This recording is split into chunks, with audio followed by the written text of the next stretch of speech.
Can you believe those hay seeds at K-State would desecrate Big J like this? I mean, Starship Enterprise, my ass. Now, how would they like it if we went all intergalactic warfare on Willie the Wildcat over here, huh? Whoa, guys, State already agreed to pay the fines. Let's let it go. Take the high road, yeah? Look, Zach, I'm sorry, but band choreography is a cold-hearted mistress, and you know it! We need to respond here. I mean, fight fire with fire. If it's a space race they want, they got it. How about this? How about the space shuttle is tackling the Power Cat to the turf. Yeah, it kind of looks like, Oh, Zach! Ugh, gross! Okay, fine. How about the spaceship from E.T., huh? Flies in, stabs him, and then takes him off to space. We'll never see Willie the Wildcat ever again, huh? Yeah, it still kind of looks like it's... Zach, bud, get your mind out of the gutter. How about this one? I got it. The Millennium Falcon shoots photon torpedoes at Willie's face.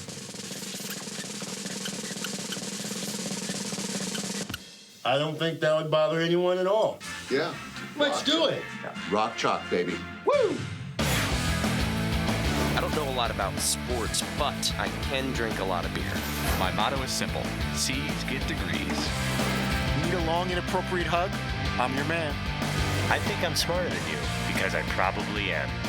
Howard Collins for box score.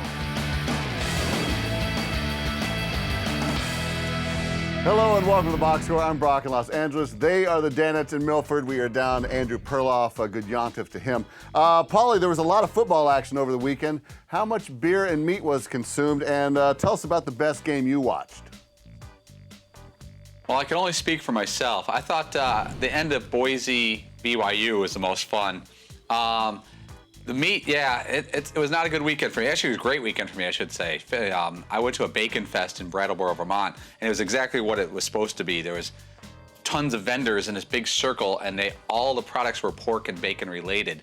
And it was great. I could have stayed there all day. I said to one of my friends who was with me, I go, you know, if there was a college football game about to be played, this would be the greatest thing in the world, because it was basically like a tailgate, but almost like bacon-themed tailgate. Paulie tweeted something that looked really good. It was an apple pie cupcake with bacon on it. Bacon and cheese. They're not afraid up there. So it was an apple pie kind of cupcake with a sliver of bacon and a sliver of cheese on it, which is fantastic and gutsy. And I also had a beer. It was like a stout with the stir was made of, it was a bacon stir for your beer. And I had to like dry out on Sunday.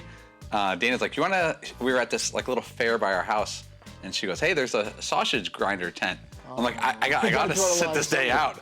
And I just ate, for me, once very bacon healthy. starts spilling over into the desserts and cupcakes beyond just appetizers or the main course or what you'd put on a burger or something like that, you gotta draw the line somewhere just so you could make it back alive, back to Happy to be here. Oh, let me wipe my mouth off. All that bacon. All right, well, we know you guys are watching a ton of football this weekend, but apparently there were a few of you that weren't watching quite enough. Gave a shout out last night on the show to one of the Danettes. And I've talked about doing it. I was trying to do it in conjunction with a religious holiday. And the back row apparently was not watching Football Night in America last night. I said good yontif during one of the highlights last night. That's awesome. Yeah. So that's a shout out to me and Fritzy and not the entire nation of well, no, Judaism? I'm saying to you guys, you were the two guys I was thinking about when I said good yontif. Yeah, see. I heard that shout out, and then when you were doing the Rams highlights, Tavon Austin came up, and I was just like, oh, this is going to be my shout out. Never came. Yeah, I feel bad. I didn't realize he had done that. I watched portions of Football Night in America, but when it was dinner time, especially for the high holy day of Rosh Hashanah, the Jewish New Year, the show was on in the background, but I was, busy with the wife and kids, and we were doing our Jewish dinner thing and didn't hear it, and we missed out on a great opportunity. I'd love to find the tape of that, and I'll have to call our friends at NBC so I can just play that clip, because that would be cool to see that. So it was very nice of him to give a shout out. I got to kind of go along with McLovin there, that I don't know how much of that is a shout out to us. I appreciate him acknowledging the Jewish people on our special day in this high holy. It felt more like a Rich year. Eisen shout out, to be honest with you. Yeah, that's fair. Because he usually goes much nuckus. that whole thing with I Rich. was willing to play along, but once he called us out saying, "How did you? I thought you watched the show and you missed it, and I did that just for you." I thought he went a little over the top. Is good Yontef a football term, like great hit or It's fantastic not. catch? You could. I've heard you guys. Because nobody. It's funny that you guys did like 5 minutes on this, but nobody said what the shout out meant. I found that interesting. What is good Yontif is like it's like saying good Shabbos and Oh, now I got it. Good Shabbos. Okay, go ahead. Moving on. It's like it's a good week, good Sunday? New Year. Is Shabbos Sunday? Shabbos is Friday evening into Saturday evening. So what does it mean again? It's like have a good week, good New Year. It has a few different connotations, at least the way I'm familiar with it. But that's what good. He's trying to say. It's like, much nachas is like much have wonderful luck and celebration. Everything should be good. Much nachas. I wish you all happy, healthy, wonderful occasions. Everything should be good for you. All right. And yours. This is getting. So it was a very nice effort by Dan. Seton, it leaves you and Paulie to get shout-outs on Football Night in America. What would you like to be your special nod from Dan? Oh boy, I don't know. I hope it's not as generic as good Yontif. Because that could sort of like, is he gonna drop like some random Irish phrase? Like, okay, kind of covers everyone. There's only 11 billion of us, so I don't know. Maybe something about like, hey, Seton, this one's for you. Yeah, specifically by name. Yeah. You know what? I'd rather have him just maybe promote our show once. Like they say, hey, tomorrow check out the Dan Patrick Show. Maybe once. Maybe he can name check himself. Would it be unprofessional, or would he get a talking to from the higher ups if he like just threw a shout out into one of us in the middle of a... I don't want to shout out. I'd rather have him say, hey, coming up on the show tomorrow, we have Clay Matthews from the Packers. I'd love to hear him drop that. That'd be fun. Hey, Fritzy, would you rather have gotten a personalized shout out on Football Night in America or meet, let's say, Sylvester Stallone? Oh, gosh. Ooh, I'm going to have to go with meeting Sylvester Stallone only for a number of reasons. Just my son and I and just love the Rocky movies, and with the shout out, we work with Dan every day. We're interacting with him every day. So as cool as that would be on the great stage of Football Night in America and Sunday Night Football, I would have to go with hanging out with Rocky for sure. Yeah, no argument there. Hey, Seton, now you may not have gotten a shout out on Football Night in America, but he did get to meet one of his favorite celebs, and it was quite comical. I went to Oddball Comedy Festival, which was Aziz Ansari, Amy Schumer, Nick Kroll, Bridget Everett, our friend Brock's sister. Did you meet anybody? I did. Like Amy Schumer was really nice. She just gave me like a nice handshake. Oh, nice, thanks for coming out, kind of thing. After the show, everybody was sort of trying to figure out where they were going, and Aziz Ansari came up next to me, and I was like, oh, hey, what's up, dude? How you doing? I'm a big fan. He's just like, yeah, okay. And he's like on his phone, clearly doing something. And I'm like, what? This is it. Like, this is my shot. I'm like, hey, so I know Chrissy Teigen. Or he's like, oh, yeah, that's great. Okay. And right back to his phone. This is why I don't want to meet people that I like, because for me, it's always awkward. It could have been completely not an awkward moment at all, but for me, it always feels awkward. It wasn't a blow-off. It wasn't mean. No. He was really nice. He was like, oh, hey, cool, thanks a lot. You don't But like then, him any less like, I'm doing something right now, and I'm not at like a meet and greet or anything. Okay, Fair. so like, cool. That's great. But I gotta do this right now. And so that was like the time that I chose to like jump in there and be like, hey, want to become best friends? Yeah. And that's not really what happened. The only shot guys like us have is that the famous person we aspire to meet happens to be a really, really big sports fan. Right. And then if we get the opportunity to drop what we do for a living, then there's a chance. I've met a couple of famous people before that are way out of my league for even having a 2-second conversation before. And someone goes, hey, this is Paul Papps from the Dan Patrick Show. Like, oh, yeah, Dan, yeah. And then Mets are my team, what do you think? And that's like the most I'll get, but that's about as close as we'll get.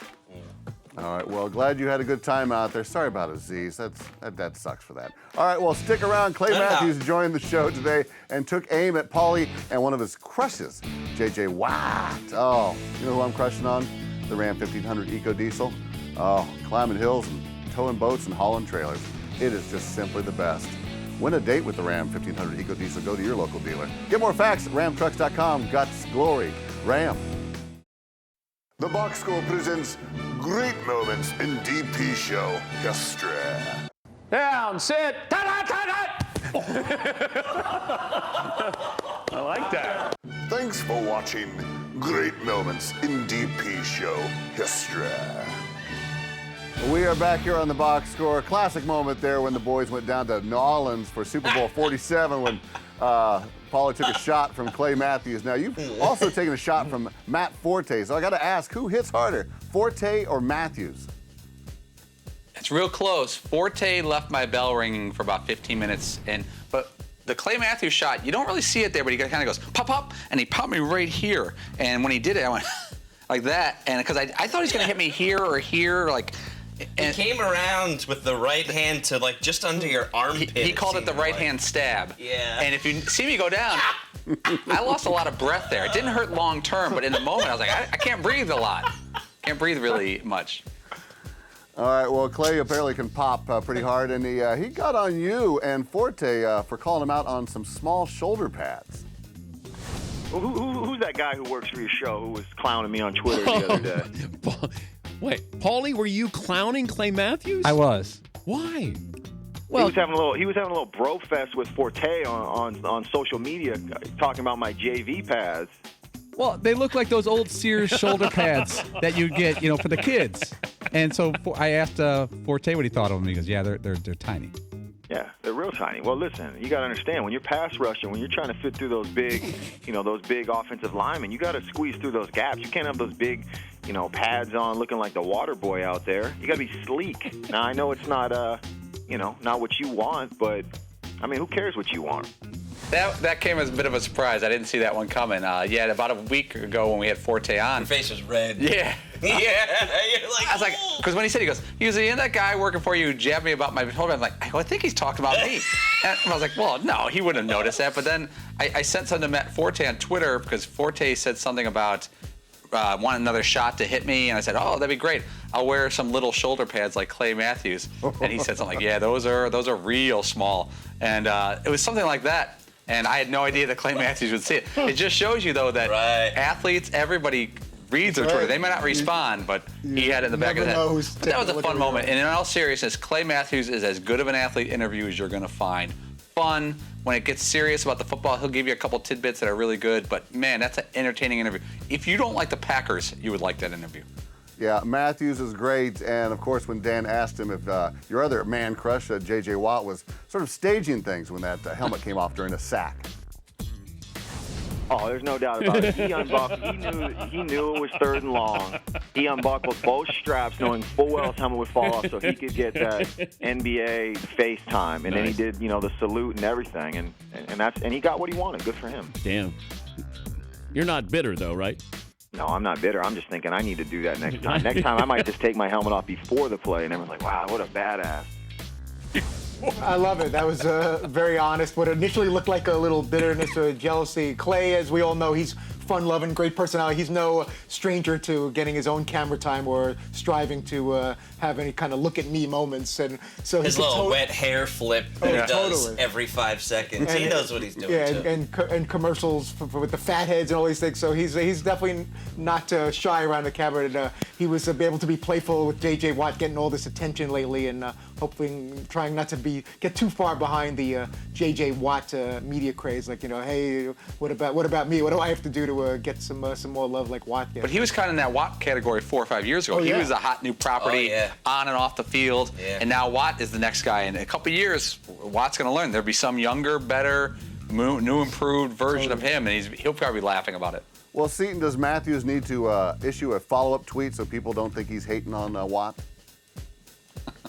Oh, no, I think you just let it hang out there. And the more people that can misunderstand or whatever, the better. Just let it go out there. That somebody could possibly think that's serious. Great. Let them have it.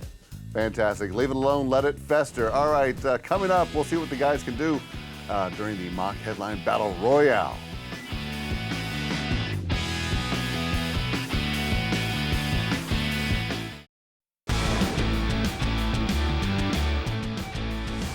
Welcome back to the Box Score. Guys, we are back in the busy season of sports. We got football, baseball, even had a tennis major. So we have gathered up the finest headlines and all of that. Let's see what you can do with it in this week's Mock Headline Battle Royale. Our first headline, Serena Williams loses bid for calendar Grand Slam after being upset by unranked Roberta Vinci at the U.S. Open. Paulie, start us off. Slam it. Serena pissed about losing chance at history. Slam it. Seton, your headline. Grand Slam, more like Grand Wah. You've won enough, Serena. Stop crying. Give someone else a chance. Well wordy. Grand Wah. Spread it around. Fritzy, your offering. I went with the Vinci Code. Roberta figures out, breaks Serena. Breaks the code. All right, we are fortunate enough to have McLovin's tape via satellite. Let's take a look at it. Oh, great. First headline, Vini Vidi Vinci. She came, she saw, she conquered Serena. It's Latin, Julius Caesar. Hello. That's Latin for a boo. All right. Brock, I would have bet $1 million that he was going to go with that headline to show off that he knows just a little bit of Latin, probably the top 2 or 3 most obvious Latin phrases of all time, and I knew he was going to go there. First of all, I took Latin for 2 years, okay? Yeah. So, back off, bro. Yeah. Okay, here's some Latin. Crap a headline. All right. Headline number 2. Fifth ranked Michigan State holds on for a 31-28 win over number 7 Oregon. Fritzy, take it away. Sparty Pants. State figures out way to Connor Cook Ducks. Got a little shaky there. Got a little loose going around turn 2 there. I don't know why I wrote State. I like Michigan State. I don't even say what I wrote. All right, Paulie. Time to Sparty. East Lansing celebrates big win over Oregon. Time to Sparty. Sparty. Seton, your headline. You might notice a pattern here with mine. East Lansing, more like East Bamsing. Take that, Ducks. Bamsing. Bamsing. All right, will it be Latin? Let's see McLovin's headline. I am Sparty. No, I am Sparty. No, I am Sparty. Spartacus, Kirk Russell, everyone stands up at the end and says they're Spartacus, so they don't know who the real Spartacus is. That's so weird. This thing working. Mail-in player of the day, right there. Mail. Quick, let's tape that what we're these. calling? I gotta go. Let's tape these. The Are we allowed player of the day. are we allowed to explain every headline we do? Shouldn't they at some point stand on their own? They really should. You would hope so. Third headline, Floyd Mayweather defeats Andre Berto to improve to 49-0, tying Rocky Marciano, that's the one, his unbeaten record. Let's start off with Seton. Andre Berto, more like Andre Beto. Andre Beto. Beat, like you beat him. Beto. Take that, Aziz. That's comedy, baby. Fritzy. Floyd Rage. Champ angry. No one cares about his latest win. Floyd Rage. Rage. It's like Rage. Royd There's some Rage. kind of IV issue recently. Wow. That Oh, works. snap. That's tricky. Paulie, your headline. Out of money, Mayweather? Floyd fights Chump for one last payday. Thanks. Courtesy left. Oh. All right, let's go to the tape. McLovin's headline. Berto, try Busto. He was 1 foot out the door there. 1 foot out the door. That she should have done that in the car driving away. Oh, goodness gracious. All right, our fourth and final headline, Marcus Mariota outduels Jameis Winston, throwing 4 touchdowns in the Titans' 42-14 win over the Bucs. Paulie, what do you got? Now that's a ducking debut. Ducking. Ducking. Like curse words. Curse words Like slash- Ducking debut. Yeah. Turd Go next ducking. consonant up. Fritzy. So one young QB did well and the other didn't. What do you want? A rookie? Chris Rock. Chris Rock. Maybe. I thought that was. Yeah, Gotta thanks. get a little better than that. Okay, Seton. Jameis Winston, more like Jameis turned the ball over and Lewiston. Lewiston. I like that. Lewiston. See? Winston. Yeah. More like Lewiston. Lewiston. It's the opposite of win. That's comedy right there. All right, so the man with the real crab legs, McLovin, your headline. Busty QBs 2. Get like Fritzy's movie, Busty Cops. Busty. One rookie looks like a bust. The other is going to have a bust in Canton. I respect that.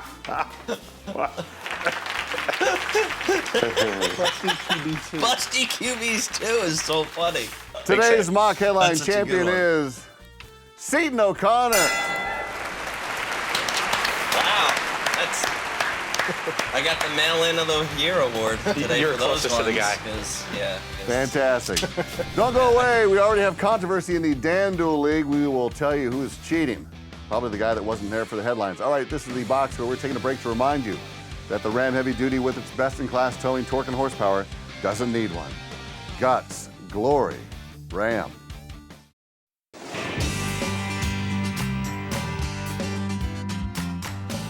We're closing up shop here at the box score. This weekend not only marked the full weekend of NFL action, it also was the inaugural week for our FanDuel.com Dan Duel listener contest or listener league. So we asked the guys if McLovin would be up to any shenanigans.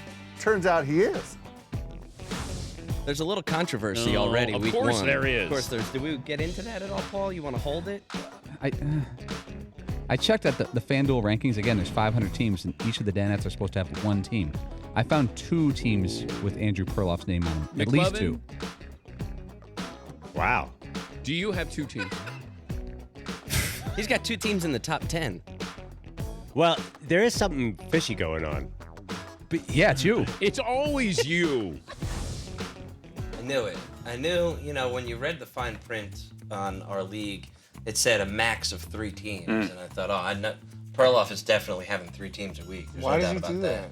Because he wants to win. Because he wants to win, yeah. Because he's sort of known as the cheater of contests here, right? I mean, that's not the first time that we've done something like this with Andrew that he It's a smart bent the move rules a because little there's 500 teams. We're probably not going to go through all 500 to check anything. We wouldn't. Right. And if he wasn't too good at what he does, he'd be okay. What happened was he probably has 2 or 3 teams. He'll take the best performance out. It's like best ball in a golf scramble. Right. He's probably going to focus on the best team, and then every week he'll see which his highest team is and say like, I'm over you guys. But the problem is he had 2 teams in the top 10, so it comes up on the first page. I noticed both of them. If one of those teams was 18th, he'd be in the clear. His cheating would not have come to light. Now, Fritzy, were you able to get in and check out how your team did? I did. I checked a number of times. I didn't see what the other guys were doing. I didn't get a chance to go through all the entries. You only have to go through 10. Well, I guess I was looking at going through all the 250 and 500 entries, but I was following along, watching the games, and didn't like the number I was getting from Cam Newton at quarterback, and frustrated by my receivers. I got excited late last night when Jason Witten got a couple of touchdown grabs. I still got the Mike Wallace of the Vikings. I got DeMarco Murray still to go. The Bronco defense stepped up, so I'm into it. I wasn't sure. I wasn't sure at first because there was a couple of years where I was playing fantasy and I did horribly and it left a bad taste in my mouth. But knowing that every week you can get a whole new set of players and you're not stuck with the same bad guys that you picked in your family or friend draft is going to be fun. Yeah, it's a fresh start. We'll recap some stuff tomorrow, and then we have the big draft day on Thursday. All right, Fritzy, who's on tomorrow?